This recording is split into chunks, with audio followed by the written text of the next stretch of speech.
These are the most important things that you need on your HUD. And again, this is going to be after you get a contract. So after you have a contract in hand, you're going to put a HUD together. If you don't know how to do it, not comfortable with it, you can get with your title company. It may take a few days for them to do it, but it'll be accurate. Purchase price, obvious. Seller concessions, if the seller decides to pay closing costs and prepaid items or prepaid items for the buyer. Property taxes. Always estimate high in all of these. I typically use 12 months for taxes. Kansas or Sedgwick County is paid in arrears, which means that in December, the first half of that year is due. So, being that it's going to be a 6-month process, possibly 9 months, hopefully you want to get it done in 3 months, go ahead and use 12 months. It's easier to ask for more now than to go back and redo your numbers later and have the lender approve a lower price. And what that's going to do is the taxes is going to lower the net to the lender. Okay? Commissions. Sabrina talked about commissions. She does, or she used to do before I was actually the buyer, she would do a 7% commission on the HUD statement and on the listing agreement. This is something that chances are they're probably going to knock it down to 6%, but we've had it every once in a while, or she had it every once in a while, that they would accept the 7%. Okay? Loss mitigation fee. This is something you could tack on if you want to.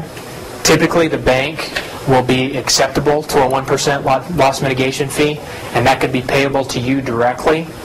I've heard of agents creating a sole proprietorship or even another business, like calling it, TJ Enterprises or TJ Loss Mitigation Fee or something of that nature, and put a 1% fee on the HUD statement. And they just said it was for the loss mitigation in the negotiations. Sometimes they accept it, sometimes they don't.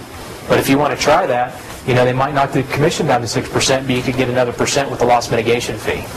Okay? Do you use that? What's that? Do you use that? Do you get that? I don't do that because I'm typically the buyer, and I have a pretty good advantage over the typical buyer because I don't have to ask for a commission. I just take that off the price. So that's kind of cool, being able to negotiate, not having a commission on there. Title insurance. That's pretty obvious. I'd go ahead and step it up a little bit on the title insurance just in case the bank does negotiate a little bit of a higher price. So bump it up maybe another $10,000 on the title insurance. And if the title insurance is lower, then great, you're another step ahead. Closing fee. Closing fees are different for title companies. Typically they're within $25 to $50 of each other. Just use the highest title fee that you can find, or highest closing fee with the title company that you can find.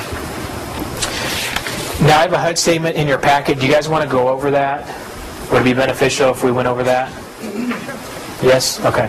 So if you go into your packet, I'm not sure exactly where it is. I'm guessing it's under the not recommended, but the actual short sale package documents. Is that before the contract? To the last document. Okay, so it's about 3/4 of the way in.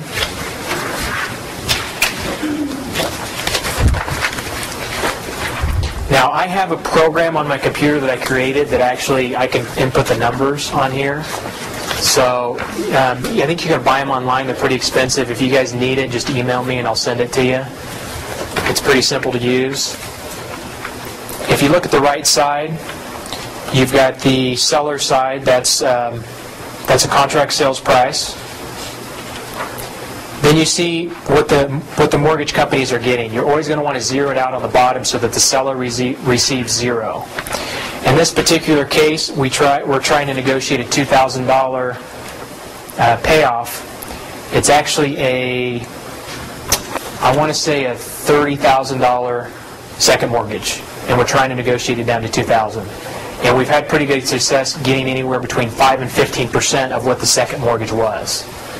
So if you want to take the second mortgage, take it times 5% and input it in here and try and negotiate that. Because if it goes to sheriff's sale, then the property goes to sheriff's sale, then that second mortgage goes away.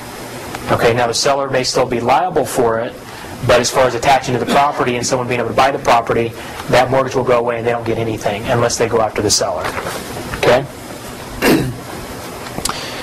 County taxes, did 1 year of taxes, $1,400, and that's credited to the buyer. And if you go to the second page, the borrower is on the left. I typically don't fill that in because the bank doesn't really, I don't think the bank really cares too much. If you want to fill it in, you can. They're more worried about their side.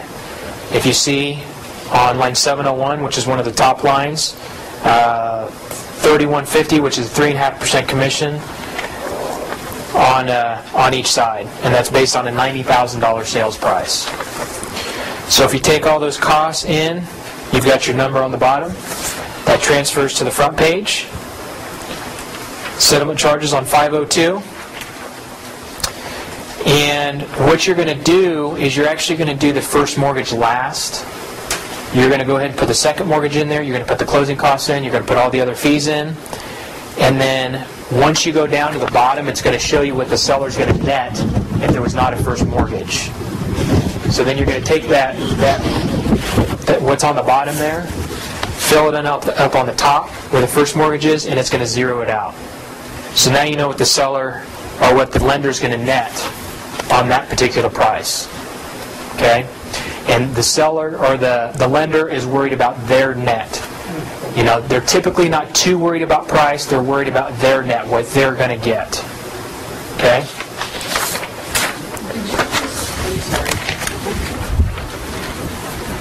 Let me make sure I understood. You said that what's on the buyer side of line 303 that you took it and I guess I No, 603. I took what the seller was going to net without the first mortgage. Just leave the first mortgage out to start with. If you want to negotiate, the second mortgage, you're going to put the second mortgage in there. Leave the first mortgage out, and it's going to show the net to the seller if there was no first mortgage. So then you're going to take that number that was in there before, which was $79,797.50, and you're going to input it to where the first mortgage is, and now it's inputted. Now it's going to be zeroed out. Okay. Okay. You use 5% of what the second is that what you do? Well, it just kind of depends. 5% is a pretty good number to use. You use 5% of what the second mortgage total is. 5% of what the second mortgage was. Yes. Yes. Okay. Typically on the second mortgage, what did you say you try to negotiate? On the second mortgage, typically start around 5%, and then 5% is the total. 5% of what the mortgage was. So if it's a $40,000 second mortgage, 5% is $2,000. They'd rather get something than nothing. And actually, if you get someone with a first and second mortgage, it's a little bit more time to deal with, but it's easier to negotiate. The second mortgage wants something. They want a couple $1,000s rather than just being wiped out. Okay.